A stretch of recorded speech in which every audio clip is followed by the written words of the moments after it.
improve improve improve মানে হ'ল উন্নতি কৰা আগবঢ়া বা সুধৰণি কৰা অহা এই দুটা বাক্যৰ সহায়ত আৰু বেছি ভালকৈ বুজি লওঁ ইউ নিড টু ইমপ্ৰুভ আপুনি উন্নত বা সুধৰণি কৰাৰ প্ৰয়োজন আছে your ইংলিছ আপোনাৰ ইংৰাজীটো ইয়াৰ সম্পূৰ্ণ বাক্যটো হ'ব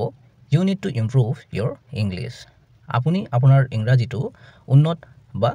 সুধৰণি কৰাৰ প্ৰয়োজন আছে বা যিমানখিনি জানিব লাগে নাজানে আৰু অলপ জানিব লাগিব উন্নত কৰিব লাগিব তো সেই কাৰণে এনেকৈ কৈছে we will try আমি চেষ্টা কৰিম to improve উন্নত কৰিব our teaching methods আমাৰ পাঠদান পদ্ধতি ইয়াৰ সম্পূৰ্ণ বাক্যটো হ'ব we will try to improve our teaching methods আমি আমাৰ পাঠদান পদ্ধতি উন্নত কৰিব চেষ্টা কৰিম ভিডিঅ'টোত এটা লাইক কৰি দিবা আৰু চেনেলটো সাবস্ক্ৰাইব কৰি লবা কাৰণ এনে ধৰণৰ ভিডিঅ'বোৰ ইয়াতে পাই থাকিবা